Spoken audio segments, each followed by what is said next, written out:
Mahasomono aminareo hatrany ny fahasoavan'i Jesosy Kristy ry havako, hivavaka isika. Misaotra anao sy Tompo amin'izao faran'ny herinandro izao.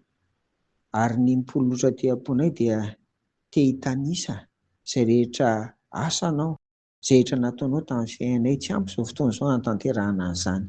Fa dia mankasitraka indrindra Tompo, amin'ny anaran'i Jesosy, amen. Mbola hiresaka fandinihan-tena hatrany isika ry havana anio.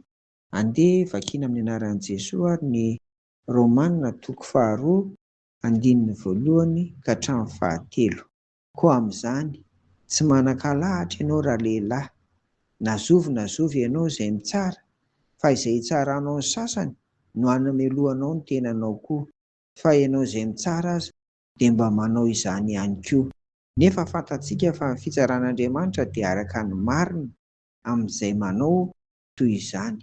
Ary ianao raha lehilahy izay mitsara ny manao izany, kanefa manao izany koa ny tenanao, moa ataonao va fa afa mandositra ny fitsaran'Andriamanitra ianao?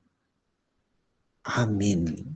Izany tenin'Andriamanitra izany ry havana, izany soratra masina izany no mampitandrina antsika fa tsy anjarantsika olombelona ny mitsaratsara ny hafa. Andriamanitra no mpitsara marina sy tsy mizahantava ny olona, hoy ny 1:12 eto. Iny zavatra hitsaranao ny hafa iny dia ataonao ihany koa, hoy ny soratra masina eto, mazava tsara.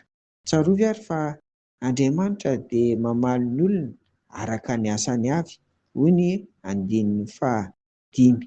Raha hiteny ny hafa ihany ary isika dia izao mandiny tena aloha vao miteny azy ireny. Zava-dehibe ny fandinihan-tena mialohan'ny fijerena sy fitenenana ny hafa ry havana, rehefa tsy maintsy hiteny ihany ianao. Fa raha ny hitantsika eto izany dia aza mitsaratsara ny hafa mihitsy. Tsy avelan'Andriamanitra hifampitsaratsara isika, fa fahefan'Andriamanitra irery izany.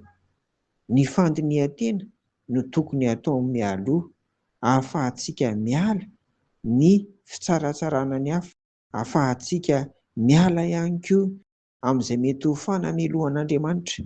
Ary hitantsika mazava izany eto amin'ny 1:4 sy ny 1:5. Koa aza mitsara ny hafa ry havako. Amen. Mivavaka isika.